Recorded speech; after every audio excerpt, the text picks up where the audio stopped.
jam lalu Kapolri Jenderal Tito Karnavian dipanggil oleh Presiden Joko Widodo di Istana Negara. Dan dalam pertemuan ini Tito akan menyampaikan informasi mengenai penanganan kasus teror atas penyidik KPK Novel Baswedan.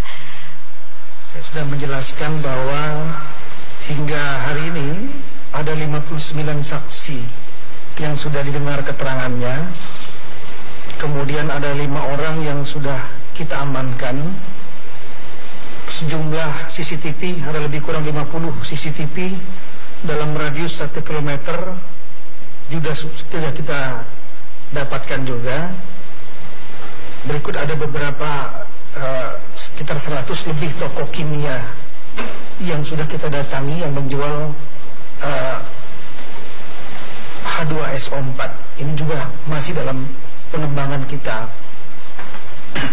Kemudian saya juga sudah melaporkan kepada Bapak Presiden bahwa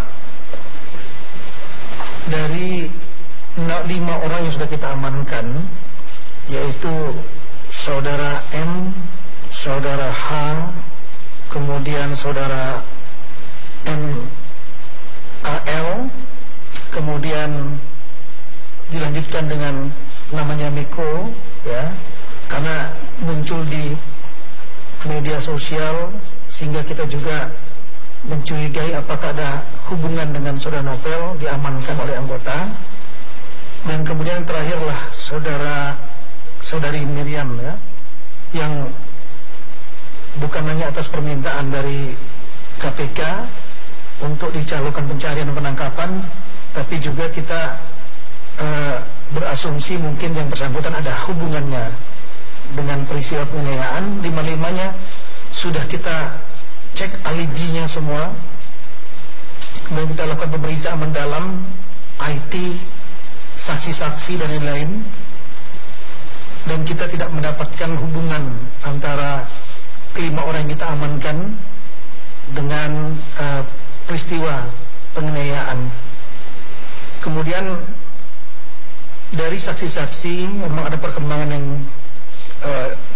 makin baik, karena semula saksi-saksi yang sudah kita periksa, kita belum menemukan saksi yang melihat, mengetahui wajah tersangka pada waktu kejadian.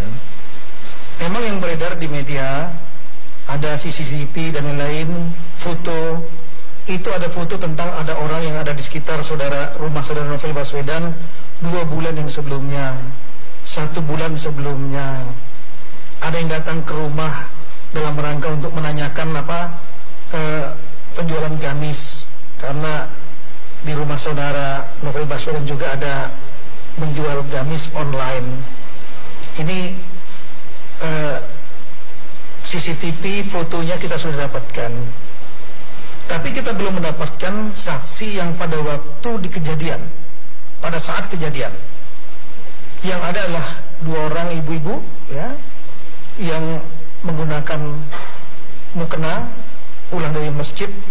Ada juga saya kira di CCTV yang di media sosial, itu sudah kita dengar keterangannya juga, tapi tidak hanya melihat kejadian tapi tidak melihat wajah tersangka. Yang ada adalah kita menemukan saksi yang cukup penting, tapi yang bersangkutan tidak ingin disebutkan namanya untuk keamanan yang bersangkutan. Itu dia melihat kira-kira 5 menit sebelum peristiwa ada orang yang berdiri dekat masjid, dan itu sosoknya mencurigakan, yang diduga dia adalah pengendara sepeda motor itu, sepeda motor penyerang. Nah, ini kita sudah lakukan berulang-ulang sketsa, mulai dari sketsa tangan sampai dengan menggunakan teknologi yang terakhir. Kita bekerja sama dengan rekan-rekan dari AFP, Kepolisian Australia. Kemudian kita rekonstruksikan menggunakan sistem komputer, sehingga terakhir kita dapatkan yang ini. Ini mungkin belum dipublish, ya, karena ini baru kira-kira 2 hari yang lalu nih. Jadi kalau ada yang ada di media majalah lain, saya tidak jelas dapat dari mana.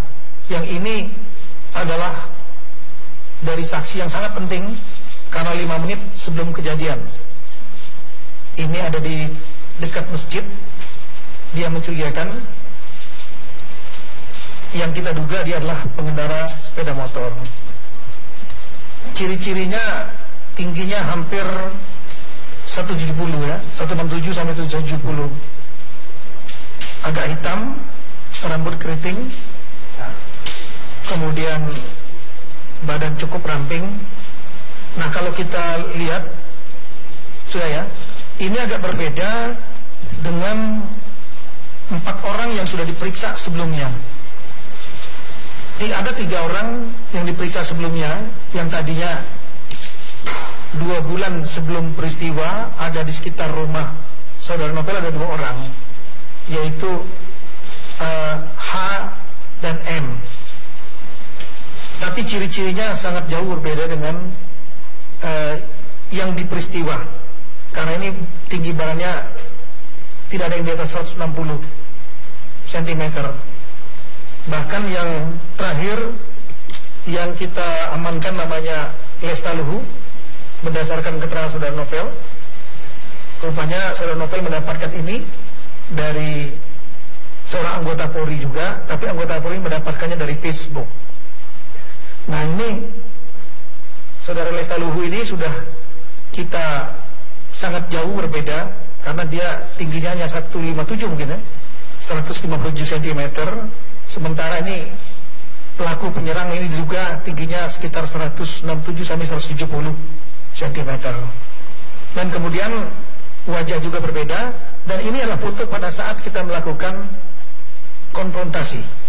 Ada 5 orang saksi yang ada yang disampaikan oleh saudara Novel Baswedan maupun keluarganya, dan kita temukan juga sendiri ada 5 orang. 5-5-nya ini 4 orang ditampilkan di Polsek Kelapa Gading di dalam ruangan yang bisa dilihat oleh para saksi 5 orang, tapi tidak bisa dilihat oleh tersangka. Saya ulangi, bukan tersangka, orang yang ditampilkan, yaitu H, Lestaluhu, M, dan 1 anggota Polri dari Polda Metro Jaya, juga ada di media, yang sudah ada muncul di media, karena ada dianggap meminjamkan sepeda motor. Dari 4 orang ini, semua saksi mengatakan negatif, mereka bukan pelakunya. Dan kita sudah dalami 4 orang ini alibinya tidak ada di TKP. Nah, kemudian kita juga sudah menyampaikan kepada KPK pada tanggal 16 Juni lalu. Saya sendiri yang memimpin datang ke KPK bersama dengan tim penyidik Kapolda Metro saat itu. Kemudian sudah dipaparkan tentang temuan-temuan sampai dengan tanggal 16 Juni, kecuali yang tadi ya, kecuali yang foto tadi ya, yang ini baru kira-kira 2 hari ini. Ini pun setelah kita ulangi terus-menerus sampai kesimpulan dari saksi, hasilnya adalah baik. Jadi di sini ada buruk, baik, baik sekali, sangat baik sekali. Hasilnya adalah baik, artinya mendekati wajah yang dia lihat. Nah, ini kami sudah sampaikan kepada KPK yang dihadiri oleh para komisioner dan Eselon 1 KPK saat itu. Kita ingin agar teman-teman dari KPK juga bisa bergabung, jadi membentuk tim gabungan Polri, khususnya Polda Metro Jaya dan KPK bergabung, baik tim lidiknya lapangan maupun tim analisnya, dan kita akan terbuka untuk itu. Sudah kami tawarkan dari tanggal 16 Juni. Kemudian kedua, berkaitan dengan adanya informasi dari saudara Novel Baswedan ya, yang disampaikan ke publik, ke media massa, dugaan adanya jenderal polisi dan lain-lain. Sudah kami sampaikan, ini perlu kita lanjuti dengan melakukan mendengar keterangan saudara Novel Baswedan secara langsung. Dan untuk itu pro justitia. Nah, untuk itu kita sudah siapkan tim untuk berangkat ke Singapura untuk mendengar keterangan, dan agar lebih fair kita meminta untuk dari KPK juga untuk mendampingi. Pada saat itu Bapak Ketua KPK Pak Agus Raharjo juga menyampaikan beliau berkenan untuk mendampingi atau salah satu komisioner untuk mendampingi tim dari Polri, sehingga informasi yang kita dapatkan informasi yang objektif. Namun sampai hari ini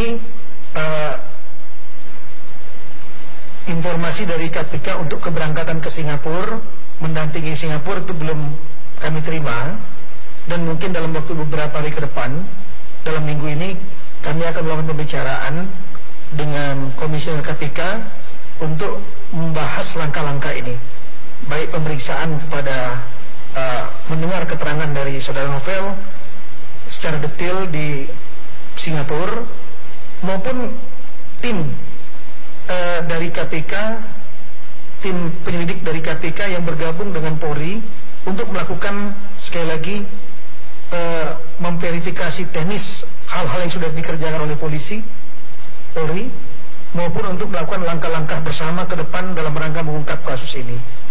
Jadi namanya tim gabungan Polri KPK, kira-kira demikian. Silakan kalau ada pertanyaan. Hasilnya tidak dapat langsung diajukan sebagai penyidikan untuk barang bukti kemudian diajukan sampai dengan ke pengadilan. Tapi tim investigasi, artinya sudah melakukan investigasi, karena ini kasus kita anggap kan sudah ada kasus dugaan pidananya sudah ada, sehingga melakukan investigasi untuk menyidik dan kemudian memproses kasus itu untuk mengungkap dan menangkap pelakunya. Bagus Pak, dari FIFA Pak. Setelah bertemu Pak Presiden, arahan dari Pak Presiden seperti apa? Karena ini kan waktunya sudah 100 hari lebih gitu.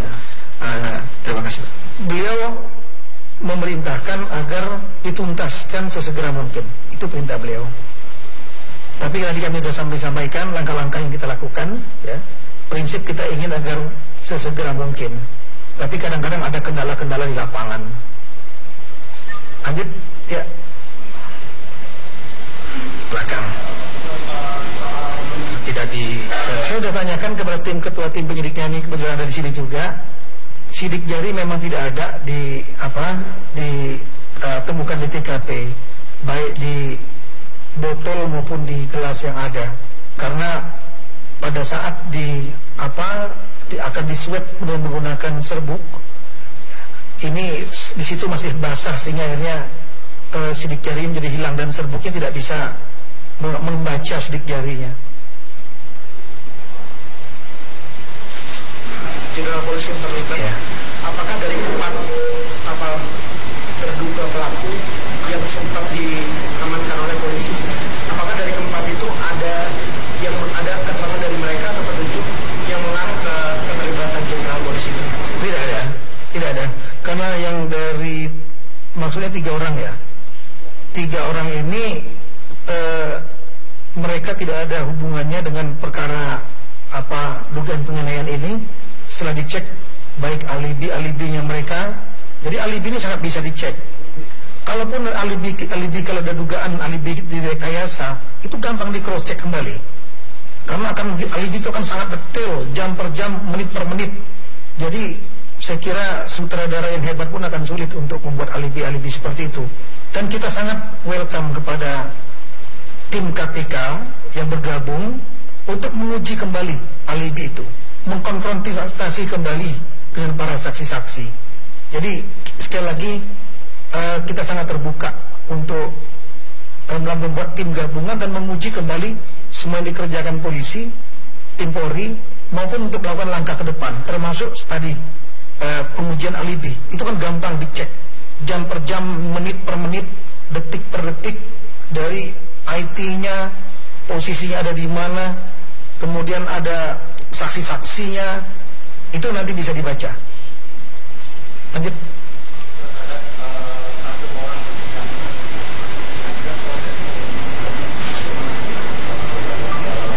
Kita akan umumkan tadi Pertama kita akan umumkan ini tadi ya, dengan harapan ada feedback dari publik kepada kita. Yang kedua ya, tim kita akan bekerja untuk mencari siapa orang ini. Ya. Syukur nanti kalau ada tim gabungan dengan KPK, teman-teman KPK juga bisa sama-sama turun mencari. Ya. Desakan publik juga terkait untuk Presiden membentuk tim pencari fakta yang ada unsur masyarakatnya juga, Pak. Apakah tadi dibicarakan juga dengan Presiden? Terima kasih. Saya pikir kita harus percaya kepada institusi KPK juga ya, karena teman-teman KPK kan cukup kredibel. Kalau seandainya dibentuk tim gabungan independen misalnya, ini kan sifatnya mencari fakta, bukan melakukan investigasi. Kalau mencari fakta beda dengan investigasi. Investigasi itu lebih mendalam lagi. Dia masuk sampai ke ke data-data mentah istilahnya. Bukan data superficial. Dia melakukan langkah-langkah investigasi ya, termasuk melakukan analisis IT dan seterusnya dan seterusnya. Nah, selama ini juga saya kira tim Polri bekerja. Oke, kalau mungkin misalnya dianggap kurang kredibel, saya kira tim dari KPK sangat dipercaya publik dan kredibel. Oleh karena itulah kita berpikir kenapa tidak digabungkan antara Polri dan KPK supaya bergerak bersama-sama. Sebaiknya kita percayai kedua lembaga ini, baik Polri maupun KPK.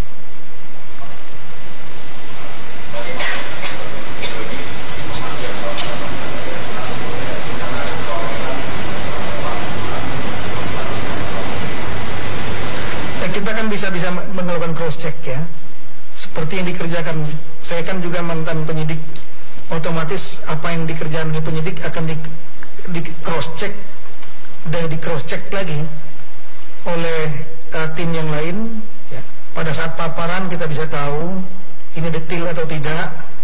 Kemudian saya juga punya tim yang lain, perwira tinggi yang lain juga yang saya minta untuk melakukan pemeriksaan seperti Propam, kemudian Divkum, Bareskrim, ada Wasidik di Bareskrim untuk melakukan pengecekan sebelum nyampe ke saya. Saya pikir itu. Terakhir, silakan. Tadi itu diantaranya lah yang dimaksud, saya paham yang dimaksud itu adalah saudara Muhammad Lestaluhu ya. Ini kan Muhammad Lestaluhu yang nomor 3 ini ya. Ini berdasarkan keterangan dari yang kami terima dari saudara Novel Baswedan. Tapi kita tanya, saudara Novel dapat dari mana informasi? Dapat dari seorang anggota polisi, Densus. Karena memang pada waktu awal peristiwa saya memerintahkan kepada sejumlah tim untuk mengungkap kasus ini. Mulai dari tim Polres Jakarta Utara, saya telepon Kapolres. Tim Polda Metro Jaya, saya telepon Kapolda Metro. Dan saya telepon juga Kadensus Bareskrim, saya telepon. Dan berikutnya Kadensus Anti Teror, Irjen Safei. Saya semua telepon keempat pejabat tersebut untuk menurunkan tim mengungkap kasus sejak awal. Nah, dari tim Densus itu adalah satu orang perwira yang membrowsing Facebook yang kira-kira menurut dia dicurigai. Dia mendapatkan foto dari Muhammad Lestaluhu ini. Muhammad Lestaluhu ini kemudian disampaikan fotonya kepada